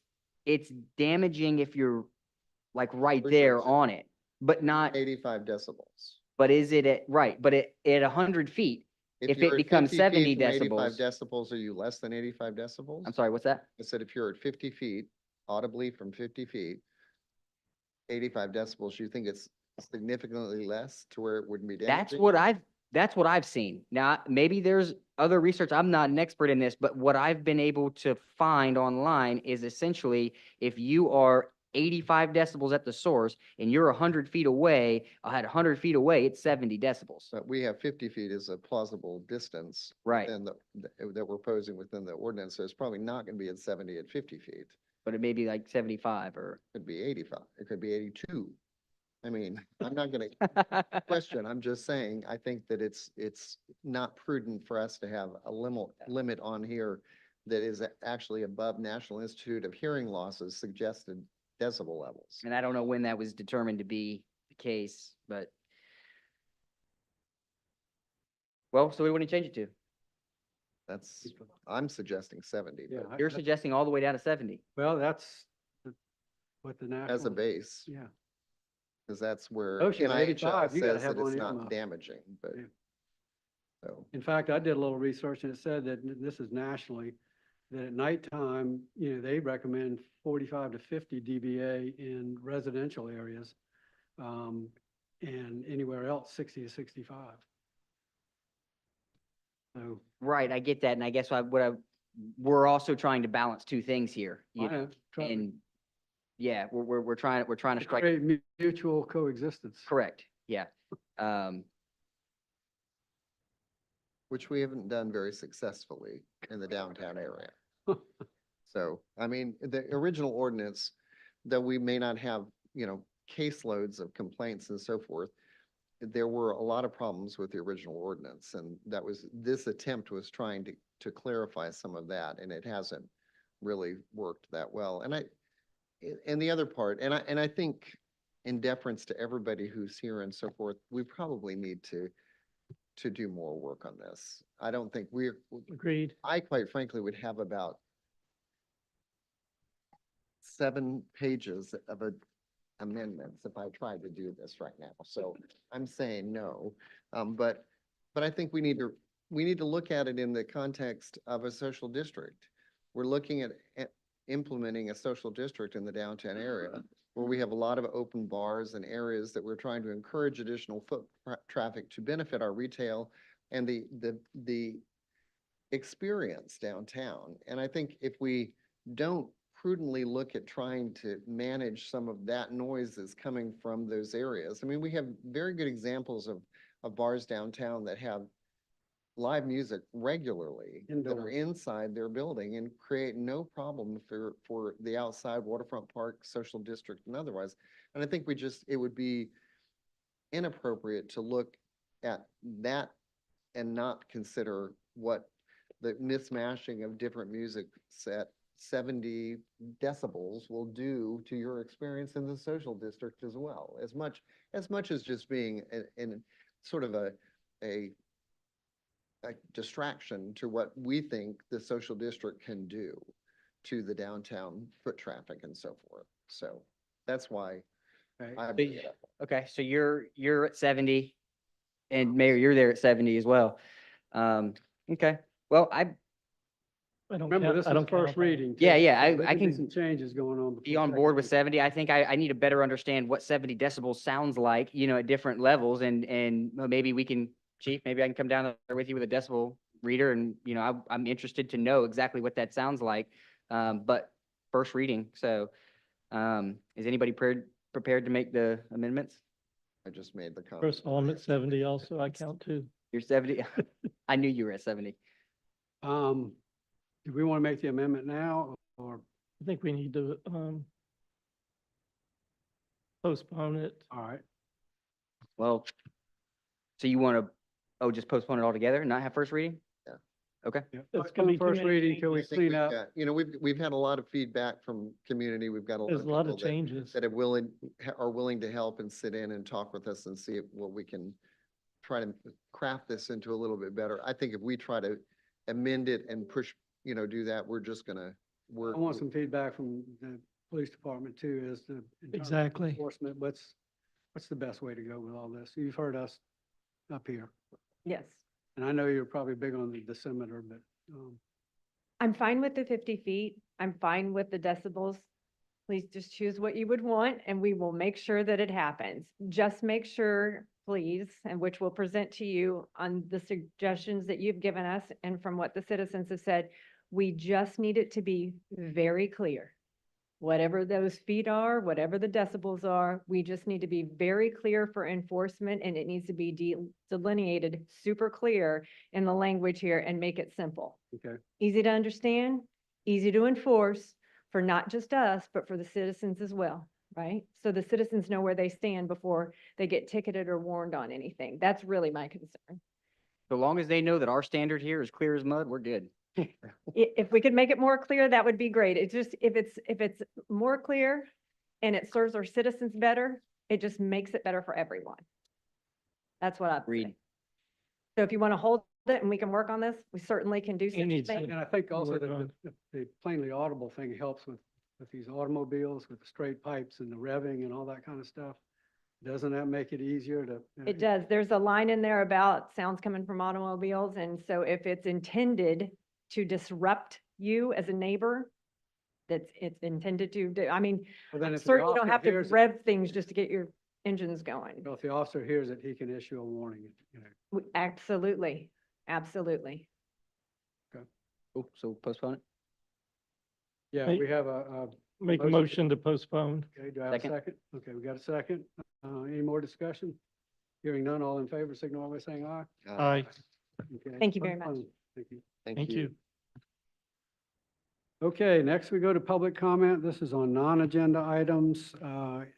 We have Amanda Patel, Ms. Patel. This is non-agenda items. I'll have you down here for non-agenda. And then I know, Greg, you want to later on. Okay. Good evening, Mayor, Councilman, and City Manager. My name is Amanda Patel. I'm here again tonight because, as I shared at the work session, the FOIA breach in the system that allowed it to happen continues to deeply concern me, both as a resident of this city and as a counselor who serves families in this community. Since that work session, I've spent a great deal of time reflecting, and my guiding question has become very simple, which is, how did we get here? How did acknowledgement on the record in the hiring of an outside firm become enough? Especially when the outside firm hired to review the FOIA breach is the same firm previously engaged to examine county procurement and greenway governance issues, a firm very familiar with local government processes, yet one whose work in other contexts has not always resulted in clear public closure. When this city is led by individuals with decades of combined experience in public administration, risk management, emergency response, governance, business, and oversight, people whose professional lives have been built around anticipating harm, mitigating risk, and protecting the public when systems fail, when expertise exists at this level, plausible deniability, it disappears, and responsibility becomes unavoidable. Question for the record: if a third-party firm can conduct significant reviews without producing transparent public findings elsewhere, how can residents be assured that full accountability will occur here? That's not an accusation, that is reality. And again, how did that become enough? Because if we look at this city's recent history, acknowledgement alone has not been enough to restore public trust. I'm not a historian, I am a counselor, and I am deeply familiar with research and with how patterns, not intentions, tell the most honest story. And patterns are what concern me tonight and brought me here. In May of 2025, a lawful FOIA request was submitted regarding a missing child case. The request was broad, yes, but it was legal, specific, and explicitly made in the public interest. In July of 2025, the city released approximately 9,000 documents in response. Many of those documents were unredacted. They included forensic interviews of minors. That's plural, minors. Department of Social Services records and other protected information that should have never left secure custody. The city later acknowledged this release as an error. The city manager went on record accepting responsibility. So let's pause there. Responsibility was accepted. An internal review was referenced. A third-party investigation was announced. And that is where the public record goes quiet. There has been no public closure of the internal review, no public findings from the third-party firm, no explanation of who still possesses these records, no confirmation that all affected individuals were notified, no clear articulation of what safeguards were corrected, and no visible personnel or structural changes communicated to the public. And I want to be very clear about something because I know what the unspoken explanation may be. Even if the city believes that pending legal matters require caution in public communication, that does not suspend its responsibility to protect affected individuals. Litigation may explain silence, but it does not justify it.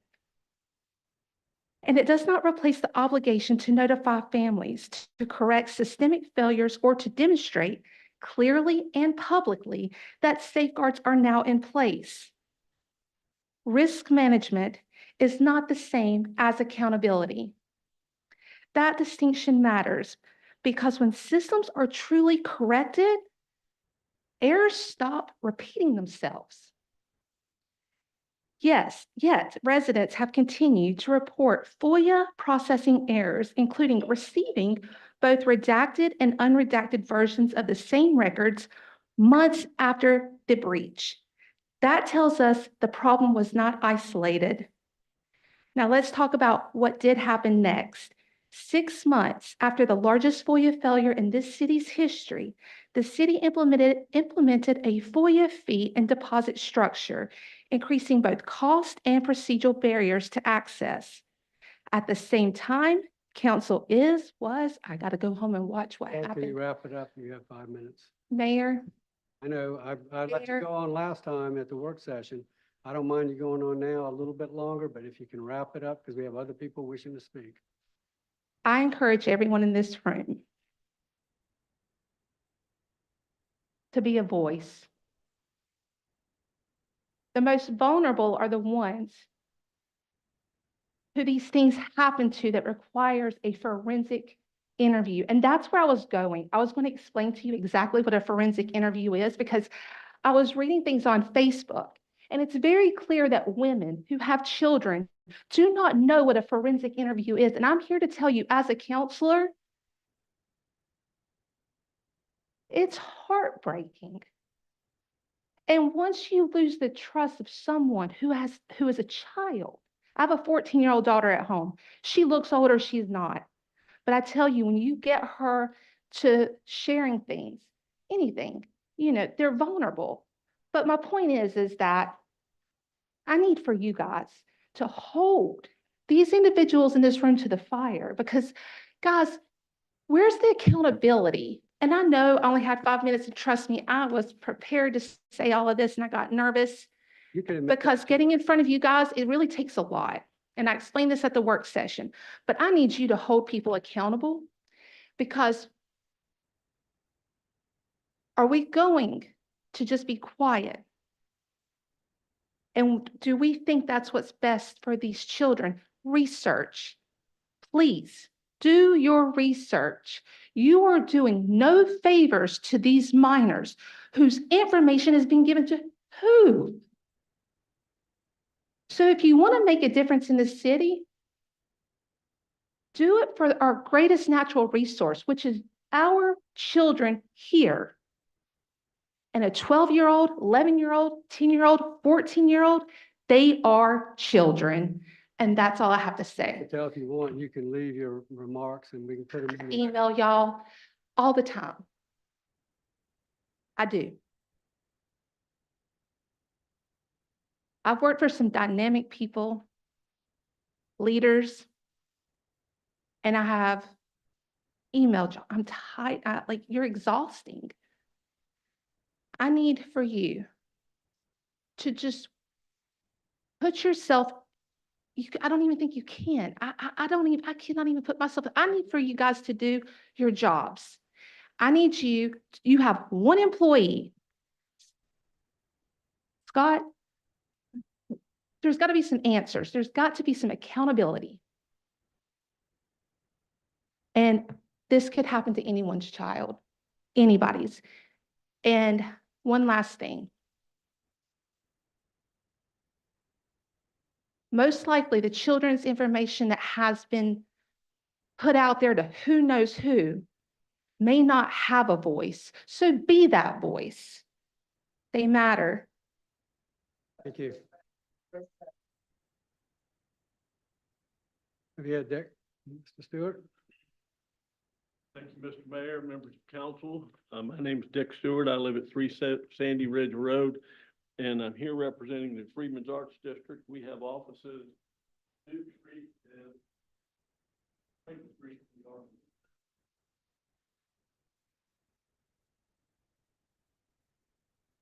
Good news. Thank you. Passing these out, let me just mention to you, voice areas. My Sharon will tell you that in the years that we've been together, in the last 5 or 10, she finds that I'm mumbling more than I used to, and I find that she's mumbling more than she used to. But our expression of love for each other largely surrounds about saying, "What?" from the other end of the house. So if you're not there yet, there's something to look forward to. Is she under 65 decibels? She's perfectly right, and I'm too loud, but that's another story. I'm here to offer a gift to the city on behalf of the Freedmen's Arts District. The gift is a fence. We call it a business-friendly fence because it would replace the chain link fence at the Waterfront Park. Most of you are aware of this discussion. And the reason we're doing it as a gift to the galleries, the business, the shops, the arts, and the artists that are in downtown Beaufort is because it affects the Freedmen's Arts District and it affects everyone else. The Waterfront Park's a treasure. I got 3 minutes. I won't go through all of that. The fence that's there, the chain link fence, is not an amenity. In fact, recently I was at the Arsenal Courtyard, and a man said, "Beaufort's broken, let's leave," and took his family and they went to Savannah. And the Beaufort is broken refrain is a problem because Waterfront Park appears to be broken. So over in Port Royal for years, we had a fence separating people from the water. That fence has been taken down. Restaurants are thriving. Safe Harbor's planning to investing. Now we're back here in Beaufort and we got a fence over here. So we at the Freedmen's Arts District are investing significant sums in developing some festivals that attract people from across the country as well as local talent in our schools. We also importantly are building a school for arts, crafts, and culture to build on the legacy of local culture, whether it be making cast nets, sweetgrass baskets, painting, indigo dyeing, and other things similar to the Aramont, Penland, and John C. Campbell folk schools that you might be familiar with.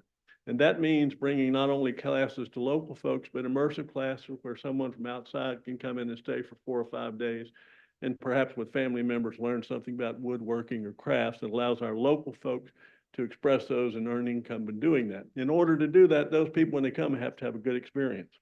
So what we're offering is something that resulted from a comment that occurred when I was having a conversation with someone in early February, about 10 days ago. And that person said to me, "If you owned it, what would you do?" Because we had been talking for 15 minutes. And so it occurred to me, I'd put up a nice fence, I'd put it up soon, I'd make it look good, and I'd tell everybody it was coming, because what this person was saying is that they're being recruited to move their business and they're unhappy and they don't think anybody cares about them. So this proposal is a gift of a fence of high quality metal, double anodized, so you're covered, so protected from the rust, and a commercial installation by commercial crews suitable to withstand the traffic you expect over 5 to 7 years in Waterfront Park. And the reason I picked 5 to 7 years is that's how long I think it'll take to make whatever repairs are finally decided on. And just in case some of you are like me and time passes quickly, it's been 8 months since that fence was put up down there.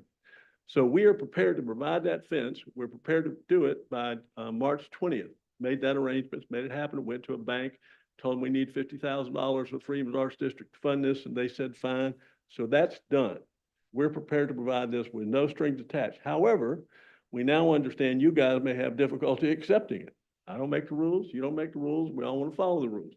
So I don't know if you have to call this an art installation and give us 12 places to put sculpture. If you have to call it something else, what it is not is a gift of money to be paid to the city at some time, at some place, for some fence of some kind that we don't know that may be installed at another time. We're happy to discuss that if that is in fact what you have to do. But we ask you to accept this gift and let the folks know that Waterfront Park and the business owner cared about, that you care about them, well maintained. It's going to communicate that not only to our local folks, but to our visitors. Thank you for considering this information. If we can help any way, I'll be happy to. We had hoped we'd have a meeting last Monday on the 2nd, be on your agenda tonight, but there was a little weatherman thing, so we didn't have that. We had a meeting last night, and I learned a lot about number 11 questions in Survey Monkey I didn't need to know, but I hope this has been informative to you. Thank you, and I know you don't take Thank you. comments, but I'd be happy to answer anything if there's ever any questions. Questions or comments? I'll say thank you. Thank you. Thank you, Mr. Stewart. Okay, next, Braswell. Give us your name and address for the record. Good evening, Mayor, Council, and city staff. Greg Braswell, 2200 Wilson Drive. I'm here on behalf of the Pigeon Point community and referencing the current Pigeon Point Landing permit submittal. It's listed on page 12 in the agenda packet. As you recall, well, we didn't realize this was a final submittal at this point. We've been working for about 8 months with city staff on alternatives to some of the items in that design. We had 3 separate meetings with city staff. We thought we had some items that were good alternatives. We thought those items were coming in revised drawings, at least to show the Pigeon Point community and yourselves what this alternative might look like.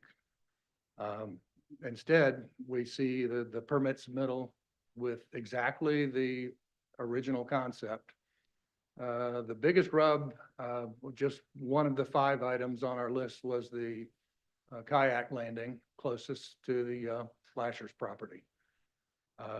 We thought we had a design pending that eliminated that period. We even saw drawings on that back in August, or one drawing, meeting with city staff. No reference to that whatsoever in this submittal. So we're asking you to, let's pump the brakes and back up and get this back on track to where we thought we were back in September. We were trying to organize another neighborhood meeting. We did meet 2 weeks ago. That was just 2 of us that had been involved in the details, trying to get it ready to take it back to the community. We've not had that yet. So we'd like to just pump the brakes a bit on this. Let's get it back on track into something that's more fitting to the neighborhood than what's before us. Well, my understanding is what's been submitted can always be reduced. It's not a final Okay. of anything. And we just need to get the permit, and then you go back and you can revise the project, and, you know, we're going to get input from the community and all that as well. Okay. But, you know, we just got to get that permit. Right. Before, I guess, before, Scott, before we can get funding, is that the for the Yes, we Pigeon need to Point get the funding, and then we need to get the project fully designed, and then we can seek funding for. Yeah, so your concerns will be taken into consideration. Okay. on that. Yeah, we'd like to be able to put this back before the community. We had this meeting back in the spring. Yeah. And that was a little loud, as you heard. But the group that we put together to try to pool all of these responses and get them back to you is a small group. So we're trying to cut out some of the drama. Okay, do we have any idea from, from the Bureau of Coastal Management when this is? Well, right now it's in the public comment period, which is open for 30 days. And of course, they will consider all public comments in their approval process. And beyond that, I don't know what their timetable is after that, but we can, they live downstairs, so we can certainly check on it frequently. Yeah, and I think that runs through the end of the month. So we'll just go back and take our same items over the past few months Yeah, and just put that in the yeah, comment yeah. section. What I do. Okay, that's what we'll do. All right, Greg, Thank you. appreciate it. Okay, now, we're moving on. Any other comments? Okay. Joe Mack, 1809 Boundary Street. So this is about, I just want to comment about the chain link fence at just behind the promenade at the waterfront park. So I could not make the meeting last night, the Waterfront Advisory Committee. It was presented to that. I watched the video this morning. So yeah, as you know, that chain link fence is silver. So yeah, my tennis playing days, I saw a lot of tennis fences around tennis courts. So a black fence, a black chain link fence is always looks better than a silver fence. And just coincidentally, Sunday, I think yesterday was the first time I heard about the fence, the swap it out with a different fence. So Sunday, I just happened to be riding my bike on the point, and there was a house with I thought it was kind of unusual. I saw it. You'd be surprised what you see from a bicycle, but it was wood and metal together, two different materials in one fence. And yeah, so that's all I have, just to be brief.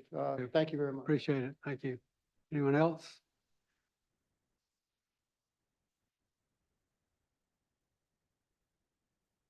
Jennifer? Hi, I'm Jennifer Mater. I live at 24 Francis Marion Circle, Beaufort, South Carolina.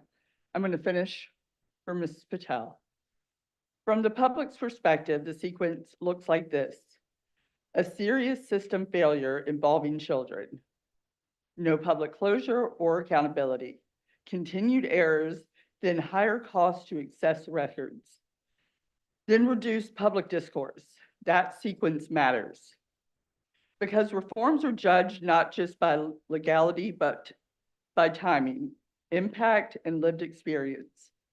I want to add one critical fact that removes any vagueness about this being a one-off mistake.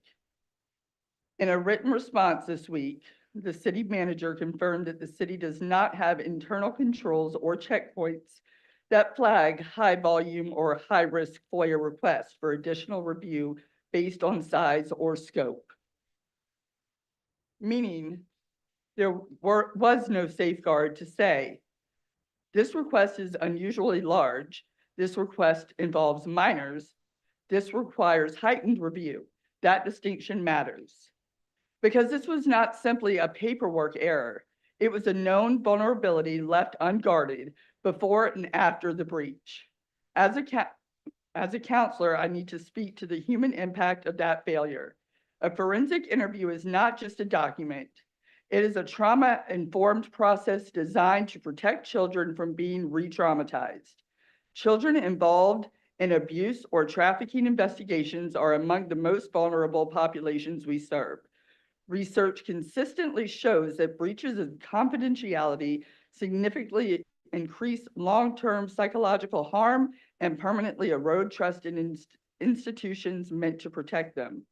The professionals who conduct these interviews operate under strict ethical standards for a reason. And I can say with absolute certainty, those forensic interviewers would be devastated to know that their work and their children they were trying to protect were exposed this way. The failure did not only affect families, it affected professionals. It affected trust, it affected the integrity of systems designed to protect the most vulnerable among us. Now I want to ask a question that deserves an answer on public record. Council members, you have one employee. The city manager works for you. On June 10th, 2025, you approved what was intended to function as a safeguard, the FOIA fee scale, regardless of how it is categorized administratively. That safeguard was not applied when it mattered and was not applied until last week. Wow. Okay. You were informed of the breach, you authorized investigations, and you were asked publicly at the last work session to communicate with residents about what had been corrected. Instead of that communication, what followed was movement toward restricting public engagement and increasing barriers to public records access. So here's the question. Why, after a documented failure involving minors, protected records, and public trust, has the city moved forward with new rules, procedures, and fee structures that resist access and public-facing discourse before demonstrating clearly and publicly that the underlying system failure had been fully corrected and closed? When access becomes harder after a failure, when voices are redirected away from public view, and when the same people remain responsible for the same systems. But that is not accountability, that is avoidance. These children will never know how many adults debated process while their privacy was exposed. These children will never know how many adults debated process while their privacy was exposed. They will only know whether the people entrusted with their safety chose to act or chose to move on, or will they ever know? That matters. And I hope tonight marks the moment when moving on without fully centering the safety and dignity of children in your decisions is no longer an option. Because this is not going away. As someone who has spent the majority of my career serving the most vulnerable children in this community, and as a mother raising 2 children here, I cannot ethically or morally disengage while these failures remain unresolved. Because someone needs to answer for this. Thank you. Thank you. Anyone else? Okay, hearing none, we're going to go to reports. City manager's report. Good evening, Mayor and Council. There's been a lot of discussion tonight about the inadvertent FOIA release of 9,000 pages that some had unredacted information in that should have been redacted. Just so the public is aware, that FOIA release went to one party. That was the party who requested the information. As soon as the city became aware that there was some information in there that should not have been in there, we notified that party. And we requested to exchange the information for a redacted copy of the same FOIA release. How other parties are aware of exactly what's in that FOIA, I have no idea. Someone else must have released it to them because the city did not release those documents to Ms. Mader or to anyone else, except for the people who were requesting it and to Councilman Cicaletti. That's the extent of the city's release. With that said, I want to say thank you to Council for the productive planning retreat we had on January 29th and January 30th, as well as to the public for their participation. Special thanks to Rob Cahill, Diane Fairley, and Graham Trask for their well thought out contributions and public comments. The retreat, along with other public meetings, is available to watch on the city's YouTube channel. Staff received direction from Council to research and bring back detailed information to them for consideration in future work sessions on a variety of topics. These topics include, but are not limited to, the feasibility of divestiture of certain real property assets, further discussion of activities that could be deemed non-essential and more appropriate for others to manage, and possible incentives to encourage annexation and redevelopment in certain areas of the city. Progress continues on both the Charles Craven and King Street drainage projects. Weather permitting, we expect crews to begin paving this week on the intersection of Bay and Charles Streets. To improve project status and communications on the Charles Craven project, SCORE has established a website devoted solely to this project at score.sc.gov/Buford. The site contains the project's history, major project updates, and real-time updates. I'm proud to report that Malden and Jenkins recently provided results of their annual financial and compliance audit of the city's finances. The audit was clean with no findings or discrepancies, which is an incredible testament to the financial stewardship and management of taxpayer resources. Congratulations to our finance director, Alan Eisenman, and his team for a great job year after year. Last Friday, we celebrated together with the town of Port Royal a push-in ceremony for a new ladder truck at Fire Station 2. This new truck provides our fire department with our greatest reach and life-saving capabilities yet. It has a 107-foot ladder and onboard crash response tools that are battery-powered and ready to operate as soon as our firefighters arrive on scene. The truck, as most fire trucks this size, is an individual custom build and took the better part of 2 years from the time the city contracted for it until production was finished. This $1.6 million purchase was made without incurring any additional debt to our taxpayers, which is a testament to prudent financial planning and budget execution by our finance department and our fire department. I hope you will join us on Thursday at 11 a.m. for a special event at the Depot Road Trailhead. Friends of the Spanish Moss Trail will host a dual event. They will host a ribbon cutting for the opening of the Spanish Moss Trail to downtown Beaufort Connector and also celebrate the Kids in Parks national designation. And a Taste of Beaufort is coming up quickly, Friday, May 1st and Saturday, May 2nd, 2026. Downtown Operations is calling all musical acts to light up our stage with incredible sounds, good vibes, and unforgettable performances for our Saturday show. Interested parties and artists should contact our Downtown Operations staff for their moment in the spotlight. And lastly, a reminder that city offices will be closed on Monday, February 16th in honor of President's Day. Okay, thank you, Scott. For the mayor's report, I've attended several meetings, the downtown merchants, talking about the social district, Beaufort County Economic Development Corporation, the Northern Regional Planning Commission meeting, the Beaufort History Museum annual meeting, went to HLAD, which is the Hometown Legislative Action Day for the Municipal Association of South Carolina, and also attended a class the following day. Events attended since the last meeting, the Oyster Festival, MLK Parade, Leadership Foundation, myself, Councilman Scaletti and Councilman McPhee were there. And we got talked to by Edie Rogers for not speaking up or having good acoustics like they did. Also spoke to Agape Academy in Labico, did several ribbon cuttings. We had the council retreat, which I thought was excellent. We've still got more deep dive to do on that. And attended the ladder truck ceremony, and that's a beautiful truck, Chief. I know it's a pride and joy for y'all. It's going to be very, very helpful in keeping my community safe. So appreciate that. With that, I'm going to start on my right, I guess, with Councilman McPhee. Attended a number of the things the mayor just referenced. I basically just want to remind everybody that Low Country Council of Governments is currently updating the hazard mitigation plan. We have it on our website, and it's also on the LOCOG website. There is a public meeting on February 12th from 3 to 6 at the Low Country Council of Governments office in Yemassee, and that is encompassing the hazard mitigation plans for both natural and man-made disasters from the man-made planning, the planning purposes through LATS and LOCOG, and that is available online to make comments and update as well. All for me. Okay, Councilman Scaletti. Yeah, so I have changed my entire thought on my closing remarks.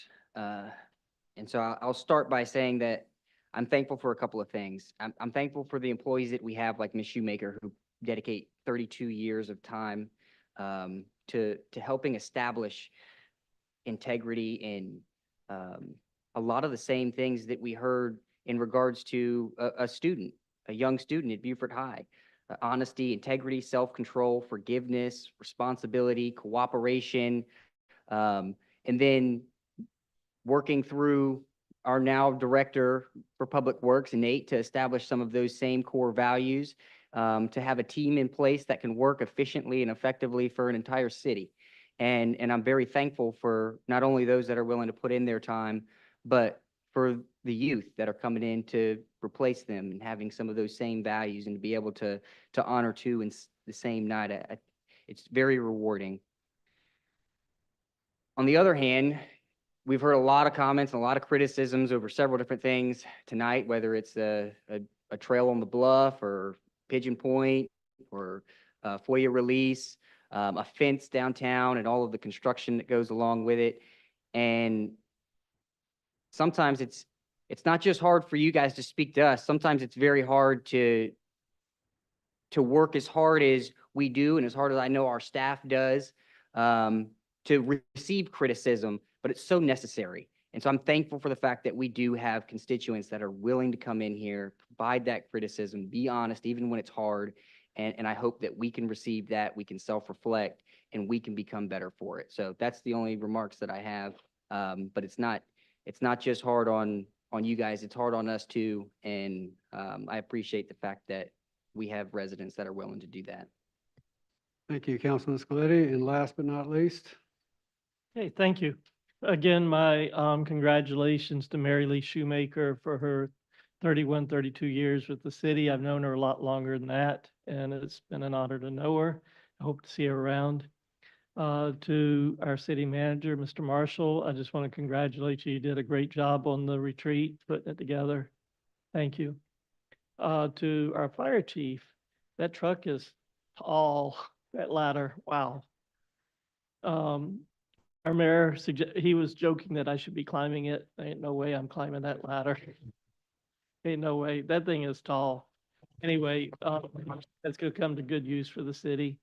But anyway, I attend a lot of the same events as my colleagues, mayor. I'm not going to list them all. It'd just take too long. So with that, I'm just going to make a motion that we go into executive session pursuant to Title 30, Chapter 4, Section 70A1 of the South Carolina Code of Law. Discussion regarding personnel, boards, commissions, and committees. And B, pursuant to Title 30, Chapter 4, Section 70A2 of the South Carolina Code of Law, discussion regarding the purchase or sale of property. Okay, okay, we got a motion second. Okay, all right, all in favor, signify by saying aye. Aye. Aye.